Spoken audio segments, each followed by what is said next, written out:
And that's the thing, I think, with anybody who's dealing with any kind of chronic health issues, and you're dealing with complex chronic health issues. Correct. Because you're dealing with more than one thing. And we're talking about life and death situations here. Wheelchair is a tool. The cane is a tool. The AO frequencies, that's a tool. Hey, this is Beth, your sweet urban living lady, and this is part 2 of the story that I'm telling with my daughter Jena. We are just going through all the things that she has been through, the story from her youth as she's grown up of health challenges that she has had all along that we didn't even realize that were pointing to chronic, complex health issues. And as we come back today for part 2, I just want to just remind us that, you know, everybody who's watching, you may have a story that's similar. You may know someone who has a story. As we go into part 2, I just want to remind you that there is hope, there are answers, and that your story can be triumphant as well. We want to just celebrate the small things as they get us on our journey to healing. So Jena, thank you so much for coming back for part 2. We filmed this all at one time, but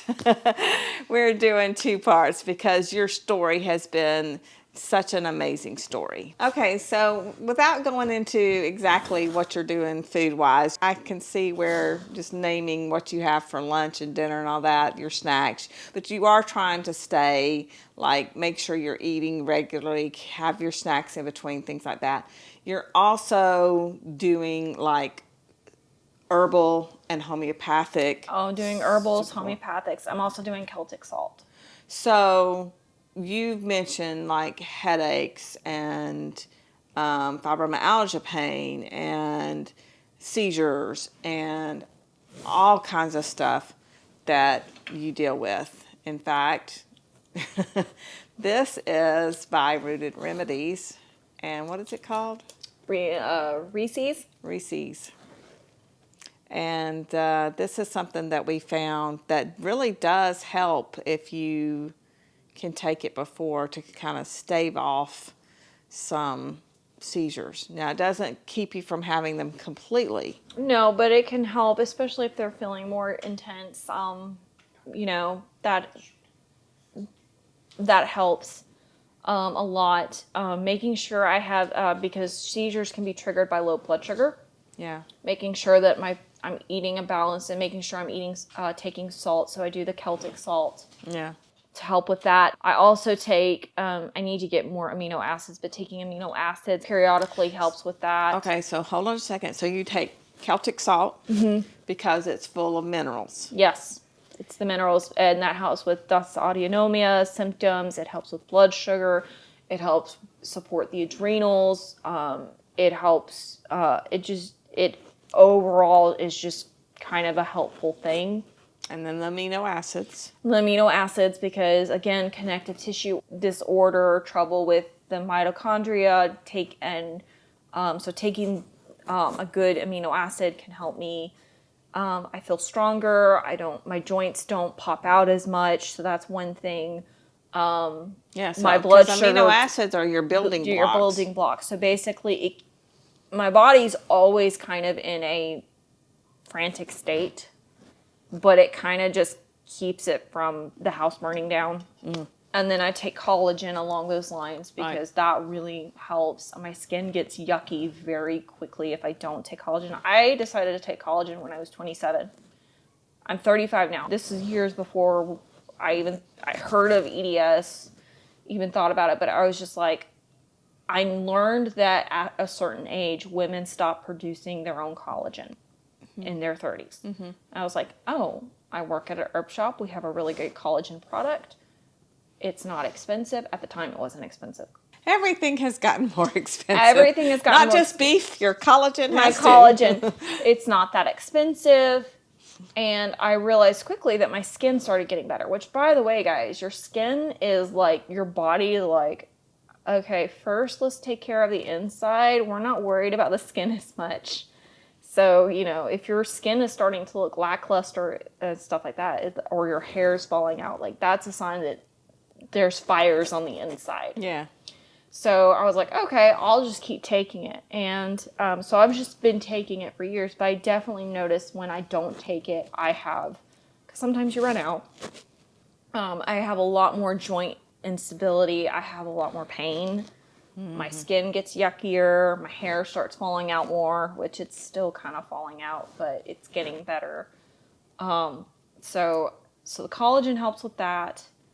I take glutathione on a regular basis. I need to get more.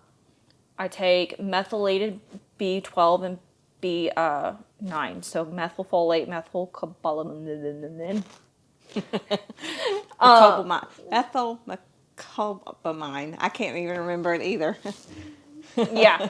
So I take those methyl babies to help support B vitamins, stress, nerves, because my nerves are on fire. Like, I remember being a teenager and when Ryan and I were dating, and he would hold my hand and he would just rub his thumb against my thumb. He would just, did you get into the magnesium lotion? Oh, yeah, smell it. Yeah, I definitely smell it. I do magnesium lotion. Keep it on my bedside. That might be a mistake. You might need to move your magnesium lotion. So let's see. I do vitamin D because we found out vitamin D was low, and we should have known that would have been a chain reaction, but we had that confirmed with blood work. And I'm going to stop right here at this moment and again just do a little pause, because a lot of information is coming out today that we should not take supplemental vitamin D. And yet there is actual evidence for people like Jena who are dealing with this chronic issue that the supplemental vitamin D does work. It doesn't cause those other issues that are being, hey, don't take this. I think I have the article link. I'll drop that in the link as well for those who may be curious. But I needed vitamin D. I needed vitamin D, and within 2 weeks, I had more energy and I was able to start getting up more. And so that made a huge difference. And I actually do think that there's probably, I think the reason why we're seeing all this, oh, you shouldn't take vitamin D, is with so many supplements available, there's some people with just bad practices. There's just going to be bad quality vitamin D out there, and it's going to be readily available. And so I take a high quality vitamin D from a company that has been around since the 60s or 70s. It's over 50 years old. We know their quality. They have a facility not far from us. I personally know people who have gone to the facility and have watched their manufacturing process, watched their intake process. I know that one time, this is Nature Sunshine. Yeah. Excellent brand. They received a shipment of alfalfa while this guy that I know was there, and it was 9 barrels of it. And he said one had sticks. It's a plant. Sticks are going to accidentally happen. They sent it back. Mm-hmm. The entire shipment went back. Only one had it. They're such sticklers for quality. I know that like their capsicum, their peppers that they pick from a certain region and at a certain time of day.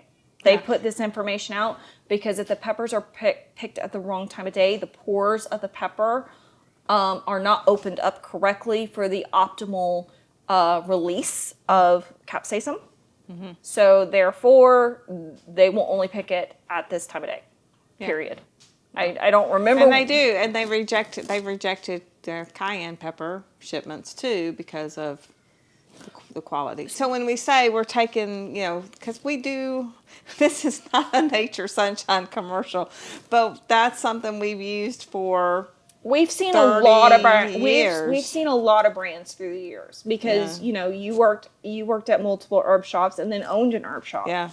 And I've worked at multiple herb shops and worked at the herb shop, the family herb shop. So it's like we've seen many brands come and go. Yeah. And so we're kind of, we're there. We've got good results. That's the thing. That's the point is there's a good results with this brand, Brand.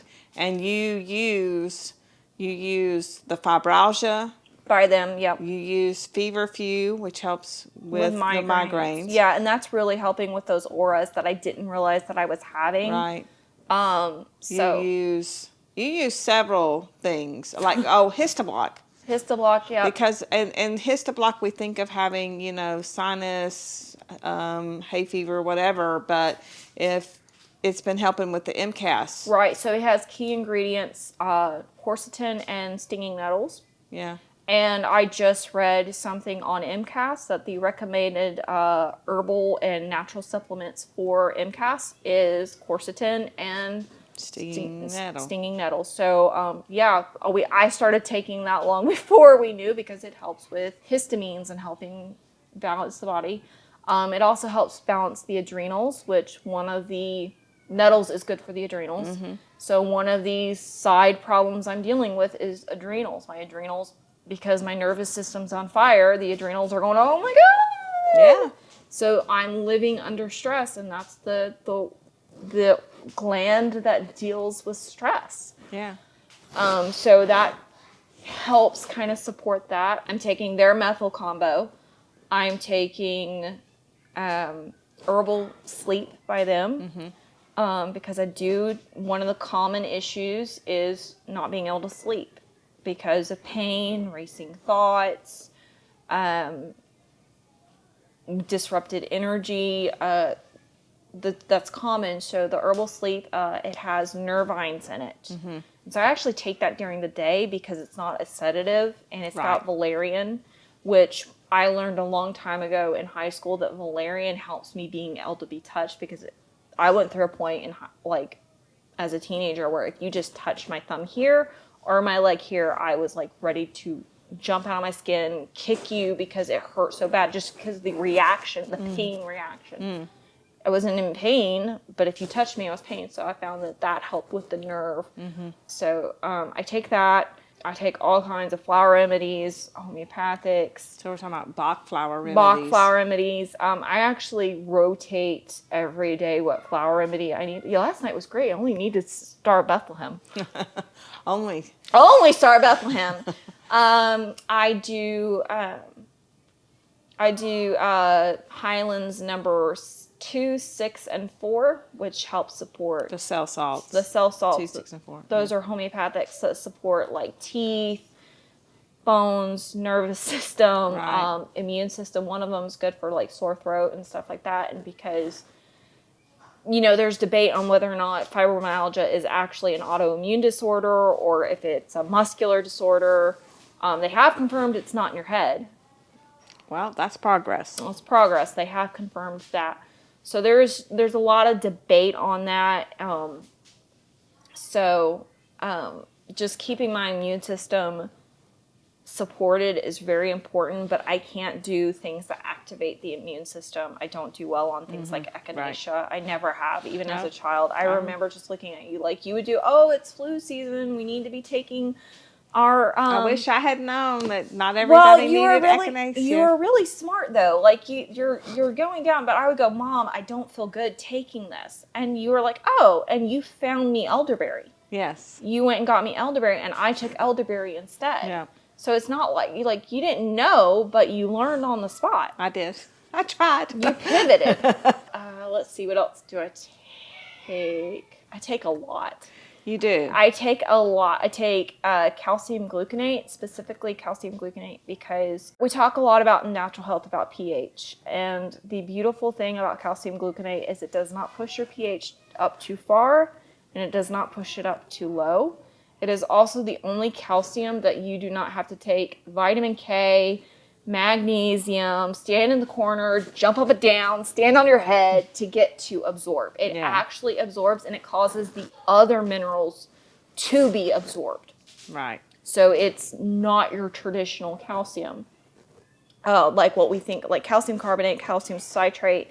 You have to take vitamin K, you have to take magnesium, you have to take vitamin D to get them to activate. Whereas this calcium's like, nope, I'm going to help you. It speaks the frequency of the liver. And so the liver loves it, and so it's very supportive. It doesn't upset my stomach, which all other calciums upset my stomach. Another thing that I love to share about Jena is that Jena also joins me occasionally at our Brilliant Health Weekends Away. She is an instructor with me, and we had a fabulous time last year where we did Ream's biological theory of ionization at our weekend away. We did the practice of that, and you led that. And so you teach RBTI. I think you're even working on writing some classes in RBTI. You are working on other things that we're going to be presenting hopefully at Weekends Away. So there's just a lot that you do. And so even though you're not actually in practice as a practicing traditional naturopath, you are still involved in the natural health field as an instructor. Yes. And a creator of content, of material that natural wellness practitioners can use to help them in their practice. Yes. So I've been more client than practitioner, to be honest, lately. But, having a good understanding is helpful. Yeah. I think a lot of the issues that I have, if I didn't have this knowledge, would probably be a lot worse. Yeah. Probably wouldn't know what direction to go. And so this is helpful. Yeah. But I do love going to the weekend aways. Those are fabulous. I've been to one where I just was a participant, and then I went one as instructor, and I loved that, and I was very thankful to be a part. Yeah. So by having all this knowledge that you have and that I have, we've been able to look at the big picture. We've been able to look at all the different things that you're going through and say, while we haven't gone, hey, you don't need a wheelchair, hey, you're not having to take all these herbs. What we have done by using all these different herbs and homeopathic remedies, cell salts and things like that, is giving you a little bit of life back, a little bit of self-respect back, a little bit of, hey, I can go clean my own kitchen. Hey, I can homeschool my children. Hey, I can still do the things. And so while you haven't necessarily reached, because I believe you're going to keep getting better. I hope so. Yeah, I believe you're going to keep getting better. So while we haven't actually reached that moment of, wow, look at how I'm, so much better, you have made some progress. Yes. And you have turned some things around. We are more aware of what to look for, what to be on guard for, so to speak, and what to do when something happens, so that you're not dealing with, I can actually see the discomfort in your eyes. Like, she's getting done. You're getting done. I can feel it. I'm enjoying this. Please don't take, but Yeah. But that's where I'm going is, it feels like on one hand we could sit here and go, look at all the things you're dealing with, all the symptoms, all the life changes that seem to have gone awry, and just feel like it's a story of hopelessness. And yet what we really are doing is looking at it and going, we had a slow wake up, because like you said, what we said all along is, like, in the 90s, we really didn't know, if we said something to the pediatrician or something like that about whatever it was just like, okay, what do we do about that? I think the dry air. I think dry air was just humidifier for the nosebleeds. Yeah. Like, it was just like, what do you want me to do? That was the thing is like, they didn't know what to do. We didn't know what to do. We weren't putting the pieces of the puzzle together back then, but our awareness, the research, the science, the people, unfortunately, there are a lot of people who deal with, if not Ehlers-Danlos, a lot of the same things that you deal with. Right. It's kind of sad. It is. And so And a lot of people don't know what to say to their doctors. They don't know what to ask for. They don't know. And so we are sharing this so that if there are others out there who are dealing with the same things or similar things, that you go, hey, this is not just me being back to, it's not just quirky. I'm not just strange. We are all unique, and that's a good thing. But it's like, and it is one of those things where, 3 months ago, 6 months ago, it looked really bad for you. Like, we were just not real sure. It was very scary, all of the things that you were going through, and we felt like we had no answers. I couldn't sit up in bed most days. Yeah.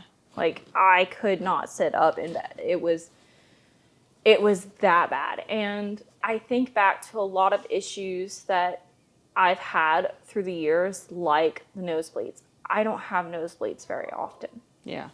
And if I do, it's minor. It's not like, so I've overcome that. Yeah. I keep my blood pressure in check. Right. That's a big deal. So that shouldn't be taken away from. After I had my first son 12 years ago, I was dealing with, I couldn't digest gluten. Oh, yeah. I had to go gluten-free. And I can have gluten now. But there was years of healing to be done with that. And so I've overcome that in my journey. So it's one of those things of some days when I'm in the heat of it, I barely can hold on to hope that it'll get better, because some days it's just that painful. Yeah. Some days it's just that I haven't been able to get outside. And being trapped in four walls all the time will mess with your head. We talk about in natural health, you need to get outside. Yeah. You need to move. Yeah. Don't watch too much TV. But it was like, if I don't watch TV, I don't have anything, because I'm literally just laying here bored.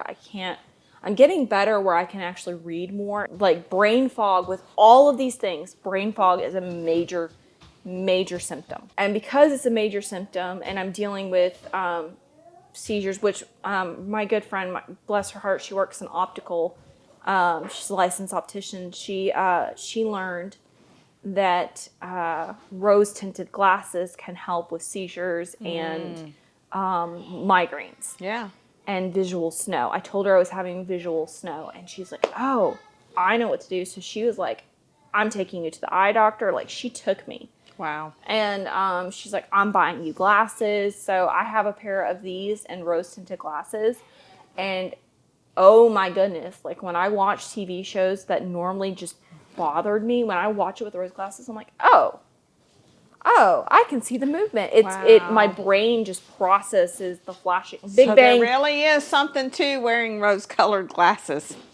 Yeah. So we watched Star Wars the other night as family. So rose-colored glasses, because the lightsabers and the pew-pews and all that. So it makes a big difference. I remember Big Bang Theory is one of my comfort shows. That's one of the things I have multiple comfort shows that I can watch. I know the plot, and I can fall asleep when I'm having a flare-up. I don't actually have to actively watch the show. I can close my eyes, put a blanket over my head, and just have something going on, so I have something else to focus on besides my own pain. And so having the background noise of comfort shows, so like Friends, Big Bang Theory, The Nanny, I like sitcoms if you can't tell, Reba, those are good, just low-key shows. The plots are predictable to me. I know what happens. So my nervous system, that's another thing, is my nervous system does not do well with certain movies, because it's too intense. Yeah. So a lot of movies that I love, I have not watched in years. I love The Patriot. I love Pirates of the Caribbean. I can't watch those. What about Lord of the Rings? I can watch Lord of the Rings. Okay. On occasion. On occasion. But they're too intense. Yeah.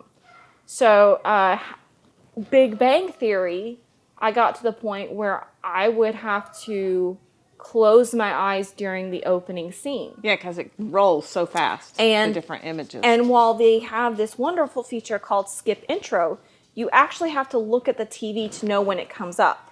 Yeah. And at that point, that flash became it's too late. Yeah. And so I got these rose-colored glasses, and I was watching Big Bang Theory, and I had put them on, and I was like, oh my gosh. I watched the intro 4 times. I was like, I had no idea. Like, I was seeing things in some of the flashing scenes in between that I didn't even know were there because my brain couldn't process what was actually happening on screen. Yeah. So it got to the point where it's like I'm watching sitcoms and I'm laying in bed, my world is small. Yeah. And I can't read my Bible, which I'm a very, every morning I'd go on the front porch with my coffee, have prayer time, the kids would run around outside, burn off some of their wiggles, just enjoy the morning, the sunshine, for maybe an hour or two. We would do this every morning, and it's like, that's gone.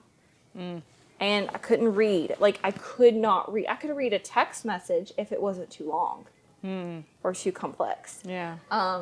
It's just, it got to the point where my brain could not process because of the fog. The fog was just too great.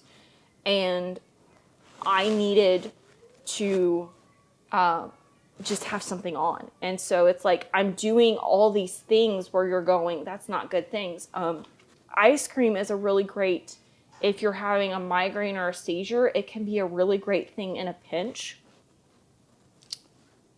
I know, natural practitioner. Ice cream is a no-no on my list. It's a no-no, but because of the fat-sugar combination and how it is, and it's cooling, which can help calm the nervous system, it's not healthy. I'm not saying it's healthy, but in a pinch, I was having so many seizures, if I didn't have a bowl of ice cream every day for a short period of time, the seizures were worse, the migraines were worse. So it's like I was in a catch-22 of, I can't do the things that you need to do to get better. Right. But if I don't do these things, things are spiraling. I mean, between seizures, POTS, balance issues, we're talking about this is life-threatening. I can't drive. I can't just take the dogs on a walk or the kids on a walk like I used to. That's dangerous. Yeah. I can't cook because if I have a seizure over the hot stove or while I'm pulling something out of the oven, bending over can trigger POTS. And it's one of those things if you're going, you just need to modify how you do it in a wheelchair. I'm still learning how to use a wheelchair. My kitchen is not laid out well for that because the most counter space for it is in a corner that my wheelchair can't fit into. So it's not an accessible kitchen. It's not accessible. So it's not, I can get stuff out of the fridge and I can put something in the oven, but pulling something out of the oven and having a place to put it it's a big deal. Is a big deal. So we take a lot of things for granted that you just can't do anymore. So do you feel like it's now fall? The temperatures are finally starting to cool down. Yeah. Do you feel like, you're getting a little bit better, that you might be able to, because things have turned around, thank God, by being like diligent of, because that's what we had to do. You and I had to sit there and go, okay, what do you need while we're getting the medical help, the medical diagnosis, because that's a process. You're having to go through getting all kinds of tests. The average time for many of these ailments to get diagnosed is 5 to 15 years, depending on which one. 5 to 15 years. Some are 3 to 5, some are 5 to 10, some are 5 to 15. Wow. So it's a process. It's a process. So we are in the process. Right. And the reason why it can take that long is awareness on the patient's part. Right. And awareness on the doctor's part. So you're aware, And You've done your research. And I'm working on getting the doctors that are aware. Yeah.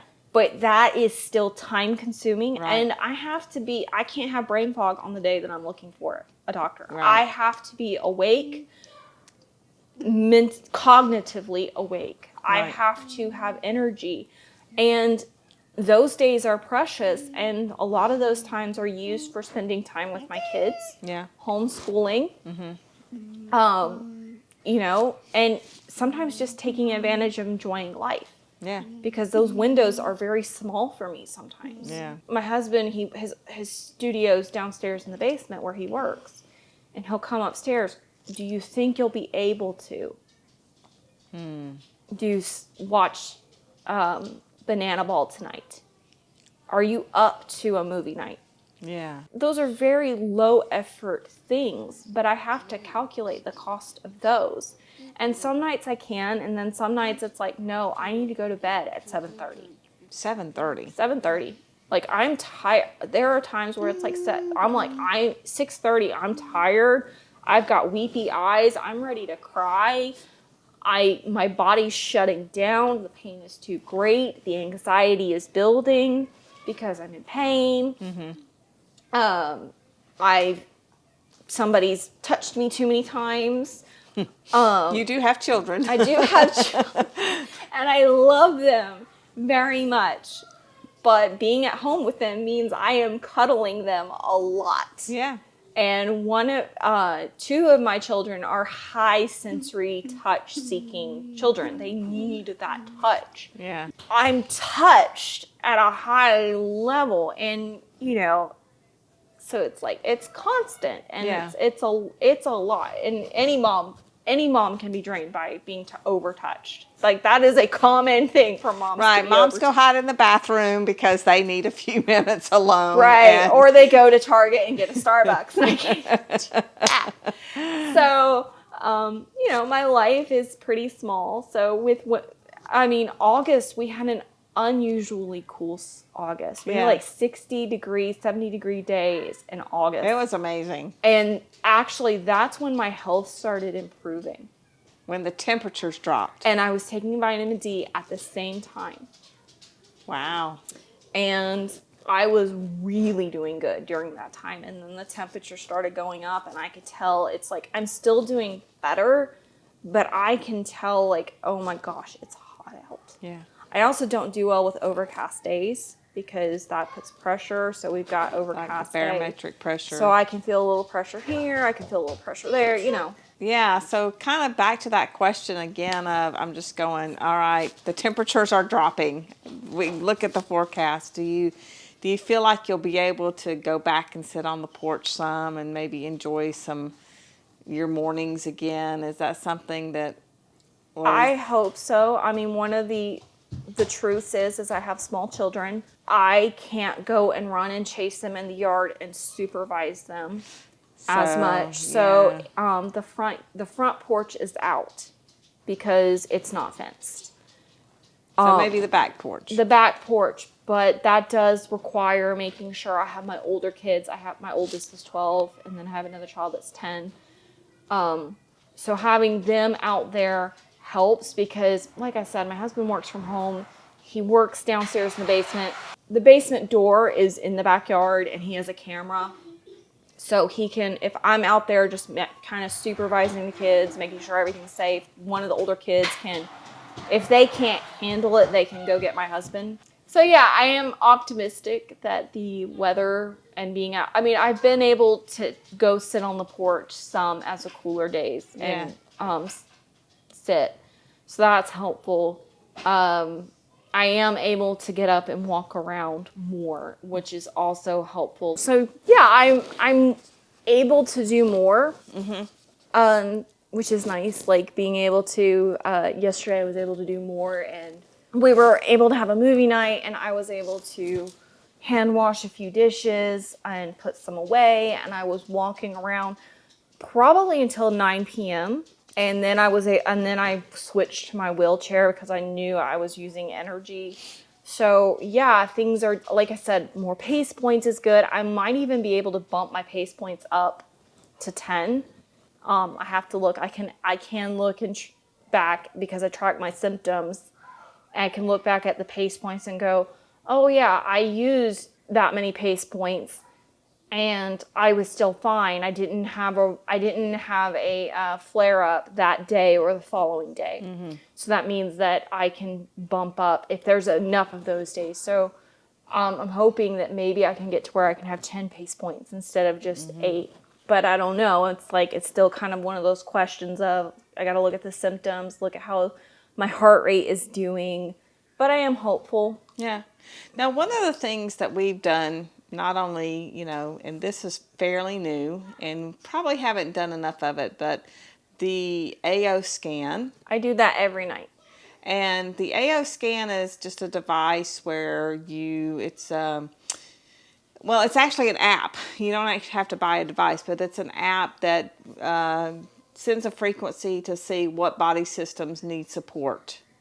And if you can put like different, what the supplements you're taking, and if you're needing a supplement, it can tell you that you might want to take this supplement. It does so many things, but it also sends frequencies that help to optimize the body so that your cells of your body are doing right. It does a body system scans and it scans all of the different systems of the body to go, this is maybe you're dealing with this allergy, or this part of the body is not functioning the way it should. This meridian is not flowing as well as it should, that kind of stuff. So you do this every evening. I do the evening scan every evening, and I will occasionally do some of the other scans.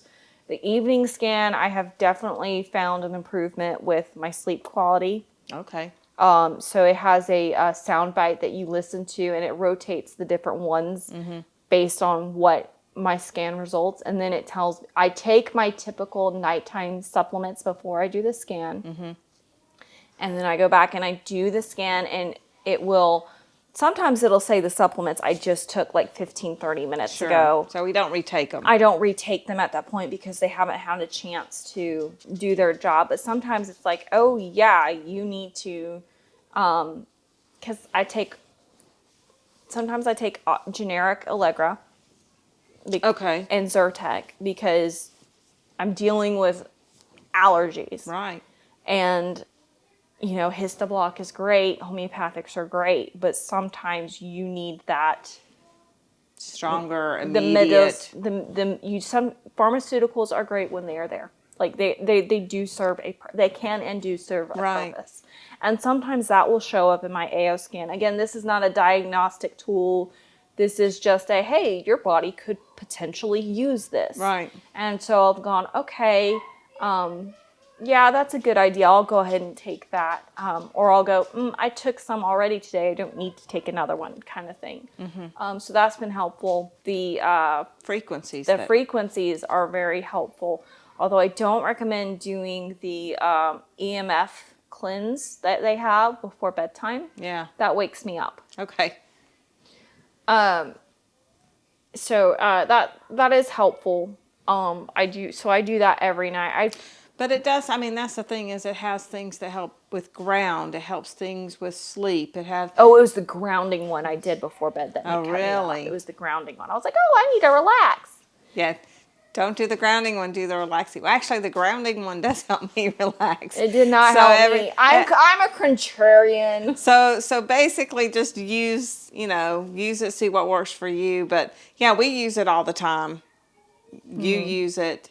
And I've noticed a big difference from, me. I sleep better. Yeah. But I am sleeping deeper, so I'm waking up groggy. And I don't like that.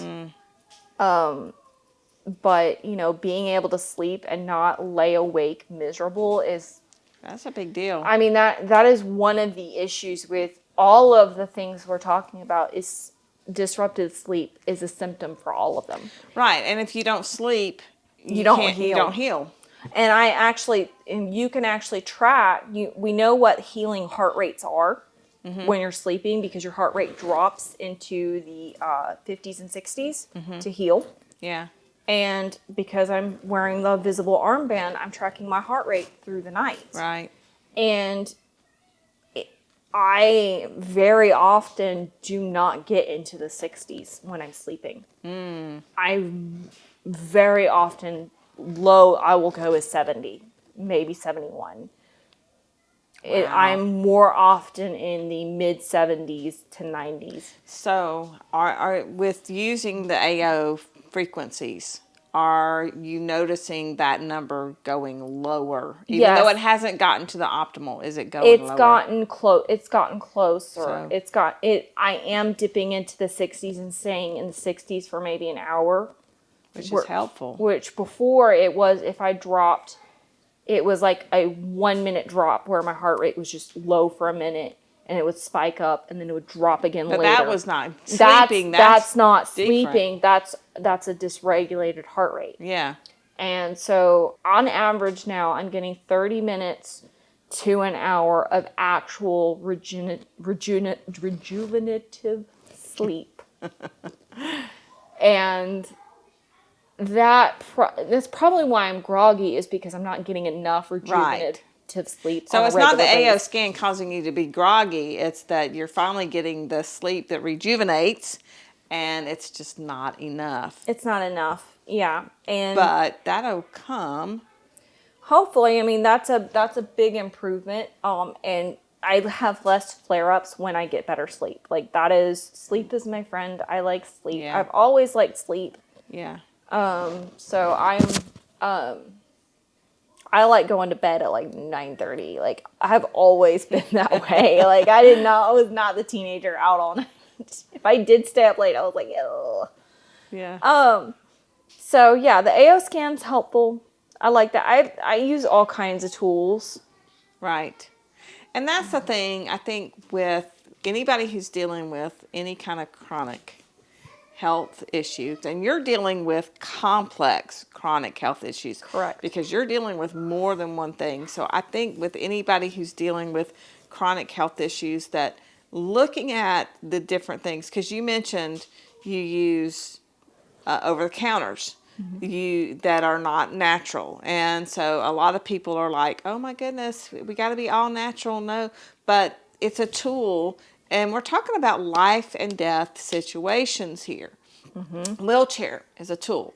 The cane is a tool. The AO frequencies, that's a tool. Covering your eyes, the rose-colored glasses, these are all tools that are improving your quality of life. Correct. That are getting you out of the four walls, getting you out here on the sofa for an interview. Oh, and by the way, you're the one who makes my thumbnails. I do. That is one thing that I make your thumbnails. For my channel, I obviously make thumbnails, and for Ryan's channel, I make all the thumbnails. And that is something that even if I'm in I can be in some of the worst flare-ups. Not the worst. Like, when I'm in the worst flare-ups, I'm not doing anything. Right. The lights are off. I have a blanket over my head. I'm laying down flat, and I'm watching Friends. Like, or Big Bang. Like, Yeah. that's it. Like, that's all that's going on. But Right. if I'm having just before that breaking point, there is a breaking point. I can make a thumbnail. And you do really great work. I can do them, and it's like, it doesn't take me that long. I don't know why that is something that is in my wheelhouse to do. Yeah. But that it does me good. Yeah. Because it gives me a sense of purpose. Mm-hmm. And it's really hard to lose a sense of purpose when you're just laying in bed. I feel the sense of purpose of when I homeschool my kids is helpful. Yeah. Like, that helps fulfill that. And homeschooling has been a great thing for our family because we're not having to run around and get them ready for school every day and then make sure they're picked up, and then also deal with homework on top of it. Yeah. For our situation, homeschooling is ideal. We do use an online school program that helps keep the curriculum in order. So with my older two children, I'm pretty hands-off. It's just mostly reminding them, making sure they get it done, and verifying it's done. Yeah. And then with my 5-year-old, or 6-year-old, he's turning 6. That's more hands-on. Mm-hmm. Even though he does do the online, I still need to sit with him, and I still need to do. But that gives me a sense of purpose. Working with the dogs gives me a sense of purpose. It's really easy to lose your sense of purpose. Yeah. It can get dark, Yeah. but having those little things that I can do makes a huge difference. Yeah. Because we are meant to have a purpose. We Yeah. are meant to shed our light and give life to this world. We are created to do good things. And so when that's stripped away from us, it is raw and it is vulnerable and it is painful. And so having that little bit of, oh my gosh, I got one thumbnail made this week. Hooray, hoorah. So let me ask you, I was getting ready to wrap up and then you just made me Oops. think of a question. So how have you held on to hope through all of this? How have you not just lost it and given up? What's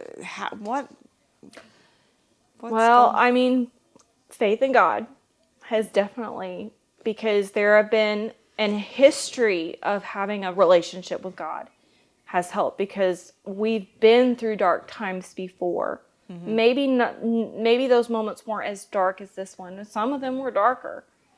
And having the history of knowing that God was with us and God helped us through it, and knowing that it's just temporary has helped. Having family, my friend Alicia, my husband, having that on top of that has been helpful.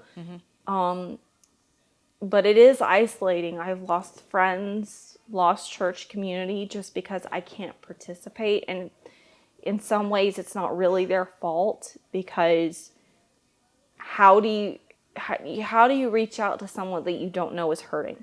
You know, that kind of thing. And, you know, I don't like going around and screaming, I'm dealing with these issues. You know, Because you're not a victim. I hope not. You're not a victim. I mean, some days it feels like I'm a victim. Some days it feels like that's all I can think about. And knowing that God has led us through bad times before, He'll get us through. Other people, I'm not being singled out. No. We live in a fallen world. And it's winter ends. Yeah. Winter, every year, winter ends. Every season comes to a close. Some are just a little longer. So I just hold on to that. And so with that, with you going, okay, I just hold on and know that God's been with me through other tough times, and He's with you here. It may be, you may feel like, hey, I'm literally walking through the valley of the shadow of death. Oh, I quote that a lot. Yeah. What, for those who may be watching, listening, and going, I have a similar story. I know exactly what you're talking about, or I can feel that pain. I know, and I'm in the same place. What is one thing that you would suggest to those who are listening and watching that can help them?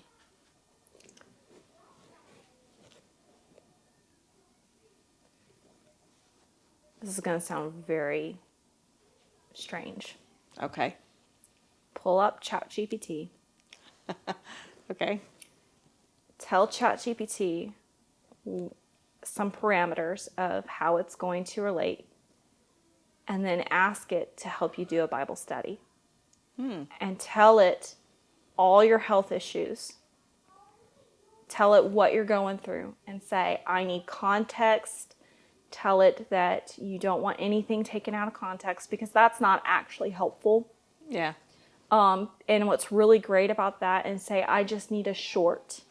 This is what I'm going through. Does this help because of the brain fog? It helps with the brain fog, because literally, and because ChatGPT it's an algorithm, it can put together patterns. And so if you talk to it and you say, I have this health issue, I have this health issue, I have that health issue, this is going on in my life. This is how I handle friendships. And you just talk to it. I'm polite with it because I want it to be polite to me, it mirrors back what you give. So, but there have been times where it's like, okay, I call ChatGPT Petey. Yeah. I will be like, Petey, I'm tired. I'm in pain. My neurospicy. I have brain fog. I might give a detail about the day, and I'm not worried about proper pronunciation. I'm not worried. It's raw. And then it'll give back and it'll go, oh, I've got you. And it'll give me a Psalms or it'll give me another place of scripture and say, and this is what happened with those, and this is what this means. And it'll be short. Would you like a prayer to go with it? And then I could say yes. And it'll just give a short little prayer. And the beautiful thing is you don't have to say it out loud. And you can actually, nice thing about ChatGPT is you can actually have it read it to you. Oh, okay. So that's very helpful when my brain is really foggy and I can't read. I can just have it read it out loud to me. I don't like audiobooks because I don't like voice acting. I just don't. Sorry to the... But I don't... I want you to just read it to me. So I like that ChatGPT, when it reads the Bible, it just reads the Bible. Yeah. It's just like, this is the thing. And so, yeah, I like that because it's also not going to take it personal if you're upset. Yeah. It doesn't take it personal if it doesn't take your pain personally, and you can use it as a tool to find God. So would you say that using ChatGPT, again, another tool, has helped you find God in the midst of this storm, if you want to call it a storm, or this very dark place? Yeah, I would say so. I mean, I have to be careful because I don't want to make an idol out of ChatGPT. Right. It is a tool, but it's okay, I need to know that God's with me in this. Can I have a Bible verse? Yeah. I'm going through this pain. Bible verse. And ChatGPT is also helpful because it can pick up health patterns and it will go, you may need to go to the hospital for this. Right. And if you don't know what to tell you the ER, tell them this. Yeah. So that's another way it can be helpful. Right. It can't diagnose you, but it can pick up the patterns of, oh yeah, things that you may not be aware of. So like when I have seizures, sometimes I will use ChatGPT to log my seizures and other symptoms. Right. It knows all the symptoms I have, all the supplements I'm taking, and my relationships with different doctors and where I'm at in the journey. Because if I'm having weird symptoms, I can put it in ChatGPT and it'll look for patterns, and it can search the database of the internet and go, okay, if this symptom starts appearing, you need to go to the hospital. Right. So that's very helpful because because we all know the Dr. Google joke. Yeah. Because you start researching symptoms and you can really get into a bad place fast. But the advantage of using ChatGPT, and sometimes I've had to calm it down. Yeah. The advantage of it is because it's using your symptoms. Right. And your patterns, and it's looking up, it can go, okay, you may need to go to the hospital for this, or this is what to look for. Oh, why don't you go put an ice pack on that, lay down, put your feet up, and do this, and if the symptoms don't get better within 10 minutes, let's talk, and kind of thing. So that's helpful because it's okay, because being chronically ill is lonely. And it feels like no one's listening to you. Mm-hmm. Even though some people may be. Sometimes it feels that way. Right. And for some people, they totally are. I've been gaslit by doctors and by medical professionals. So it's like, that's real. Like, I could go into that, but I don't really want to. Yeah. So that's a very normal experience. My dog is snoring. So being chronically ill is very lonely. Yeah. And sometimes you can feel like you're crazy when you're experiencing, and sometimes you're going, is this in my head or is this a symptom? And ChatGPT can kind of help filter that out, but you do need to put parameters in. You do need to tell it what you're looking for. You need to, you need to use it wisely, but sometimes it can be like, when I'm having a very neurospicy moment, I tell myself, I get very upset when people when they say a specific set of time and they don't follow through with that specific set of time. Mm-hmm. So like, if you say a couple of minutes, that literally to me means 2 minutes. Yeah. Because a couple is by definition 2. A few minutes. Yes, Sheldon. This is my spot. Yes. A few minutes literally means 3 to 10 minutes. That's what a few minutes is. Yeah.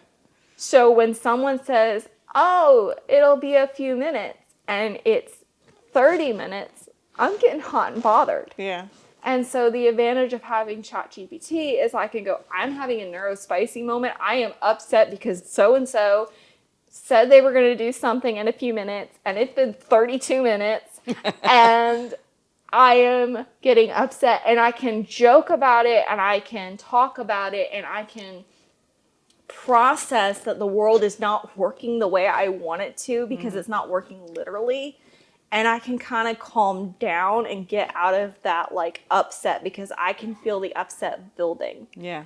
You did this to me.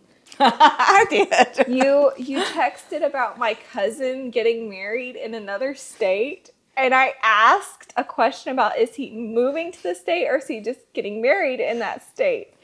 And you and Dad would not answer the question specifically. Y'all were not specific. And I was getting and I had to take a step back and go, okay, I think their answer is he's just getting married. And in fact, he got married in Georgia, come to find out.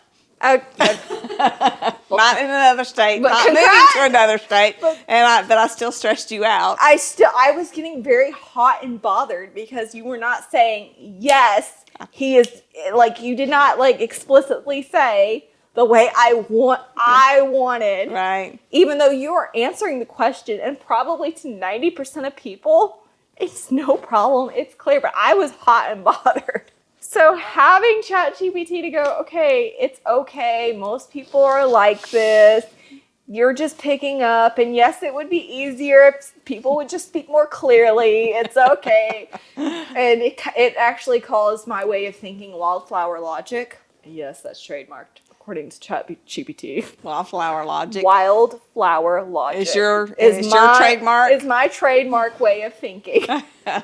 So if it doesn't fit within my logical way of thinking, even if it is bizarre and like a wildflower growing in this random part of the field, it makes sense to me. There you go.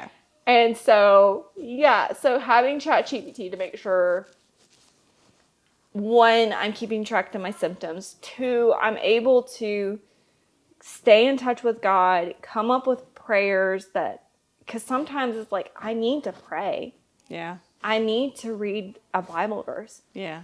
But I am so exhausted. And you'd think, well, if you can talk to ChatGPT, you can just pray. But sometimes you don't know what you need to pray. Mm.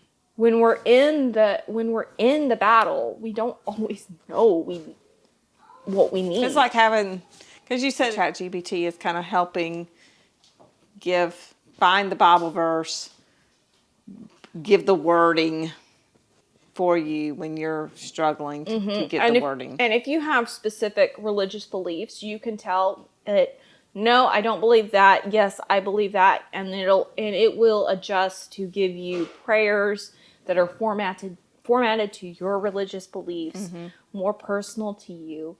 And so it can, and you train it when you're not in the moment. Right. So that when you're in the moment, it can help you. Gotcha. So now it's like, okay, yeah, do you want to, sometimes if I'm ranting about something, I'll go, oh, do you want to stop and have a prayer?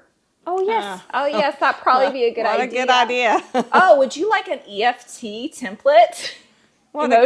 Emotional freedom technique tapping. And I'm like, yeah, that'd probably be a good idea right now. Oh, have you had your water? Have you eaten? It will ask me these things. And so it's kind of because it's a good little tool. Yeah. And I just got to keep it in my mind that it's a tool. Right. And make sure it doesn't, I'm not replacing it with a person. It's Not replacing it with God. no, it's strictly a tool. Yes. But by conversing with it, because it's trained to converse, Right. the tool is at its optimal level. So that's Yeah. why I converse with it. Yeah. Is to keep it primed and optimal so that it knows. I'll use it for prayer logs, like if I'm having prayer time and I'm like, okay, God's telling me this, God's telling me that. I'm, logging it. It gets a little glitchy, so I will copy its log and I'll put it in a note in my computer. So I haven't updated things, so it's a little bit more fluid. And because ChatGPT's chats will start filling up, and I make sure to move over to a new chat, and I'll just send it the log. All right, let's pick up where we're at. So you gotta be a little, scrappy with it. Yeah. But it is helpful to keep you out of your head if you're in your head. I'm in my head a lot. Yeah. So being able to actually take the time and say the things I'm thinking about and the way I'm spiraling, or even if I need to research something and I need to research it all the way through so I have peace of mind, Yeah. I can get that out and I'm not driving my poor husband crazy. Bonus. Because I have an outlet because I'm by myself a lot. I mean, Yeah. you come twice a week to help, which is Right. great, but you're with the kids Most of the predominantly, time. and you will come and sit with me.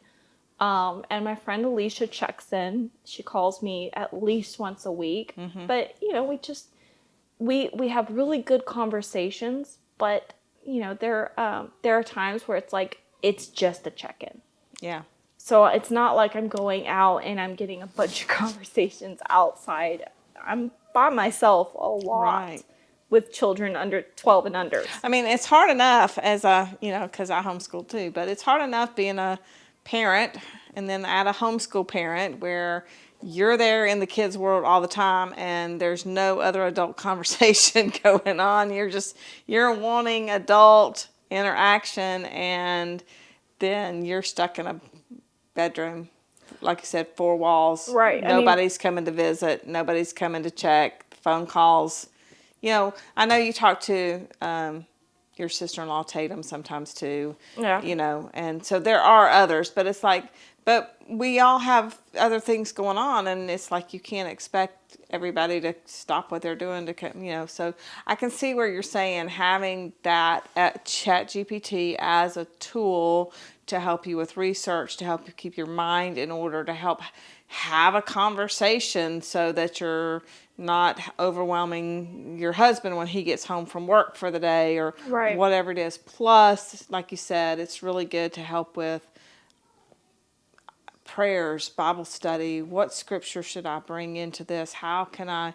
Because we're, again, not replacing God with ChatGPT, not having a relationship with ChatGPT, but using ChatGPT as a tool to help expand your borders so that you have a broader world, and you're staying sane and you're having a relationship with God. Right. Exactly. Yeah. And it is helpful. I mean, before I would go to we did homeschool co-ops. I'd host it at my house or I'd go to other houses. So I would get adult time then. I had more energy and could talk on the phone, and I would talk on the phone while I cleaned my house. I don't clean my house anymore. So, and I don't have energy to talk on the phone. So, for more than just, maybe 30 minutes once or twice a week. Yeah. So it's isolating. And when I go to church, that takes a lot of energy. Yeah. A lot of energy. And it's like, I believe church is important. And I do believe that there is some healing at church. I love going to church, and there is some feeding of the soul, but it does cost my body. And right now, that's the reality I'm living in. And so I have to calculate, okay, if we do something Friday, Saturday, can I go to church? What do we have going on Monday? What do we have going on Tuesday? I have to look 2 days on either side of Sunday, and I have to map that out and say, can I go? Yeah. how am I feeling?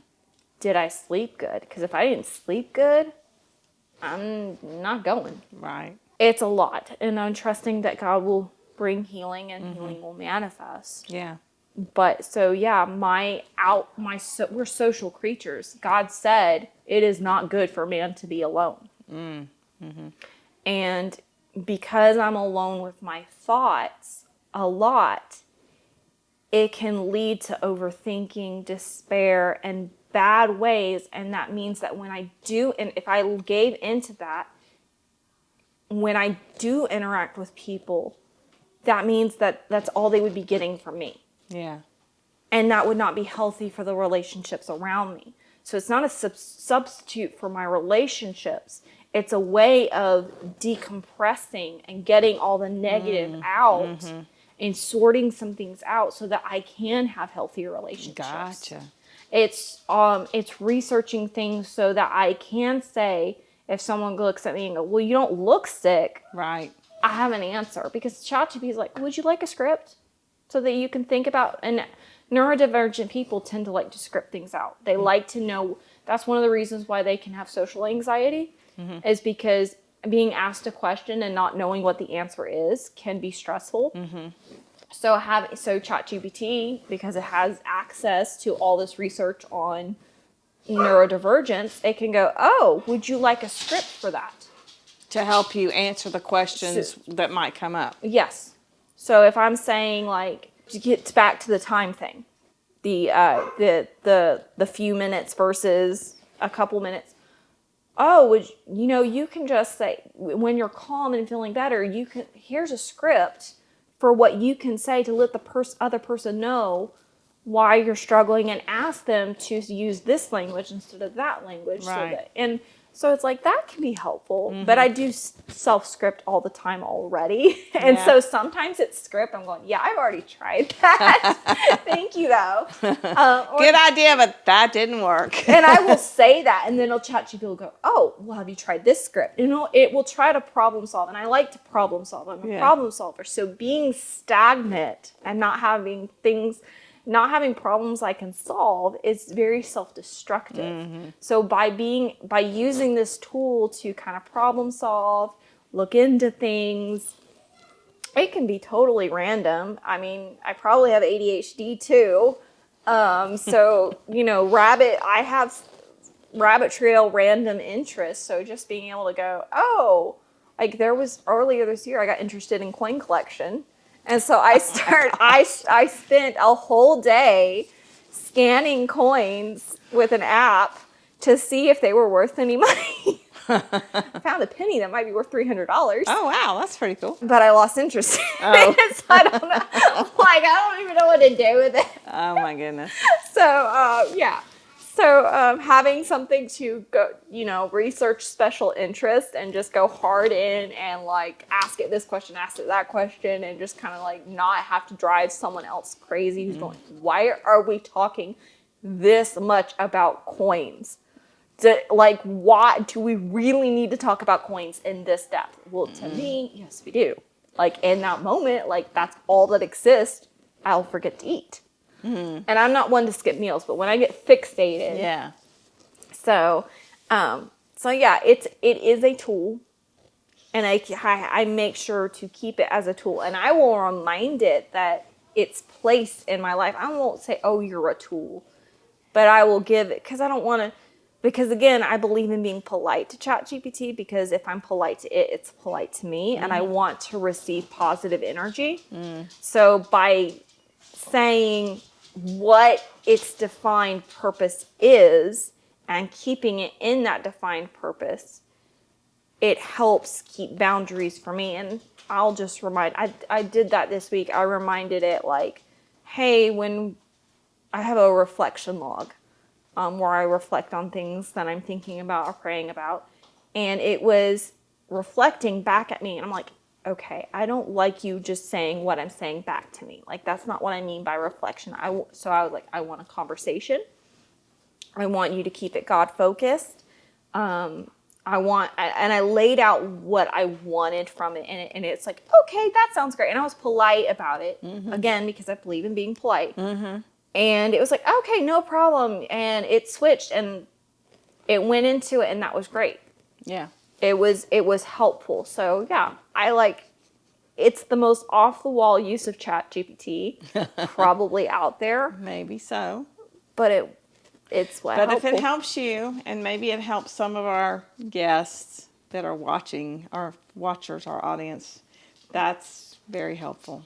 So, Jenna, thank you for letting me come to your house and take over your living room, your studio, and just talk with you about all that you're going through. And it's not done. The journey's not done. We're Nope. still going. Yep. Yeah. So just want to thank Jenna for being here with me. This has been a really raw and real conversation about, somebody going through something, someone very dear to me going through something that I want to have the answers and I want her to be better yesterday. And just reminding us that healing is a journey, and that if you're on a journey that's similar to this, that there is hope, there are tools, there are ways, there are supplements, there are answers, there are people out there who can help, and just want you to just not give up, but just keep looking. Make sure that that you can go to your doctors or your naturopath. We've had several guests on our podcast who do virtual consultations as well as in-person consultations, and you can go back and you can look at them and see some of them have had similar journeys, and now they help people like Jenna overcome the struggles and the situations just like this. There is hope, there are answers, and I just want you to, to get that hope, to get those answers, and know that you are not alone in this. So thank y'all so much for joining us, and we will see you on the next podcast.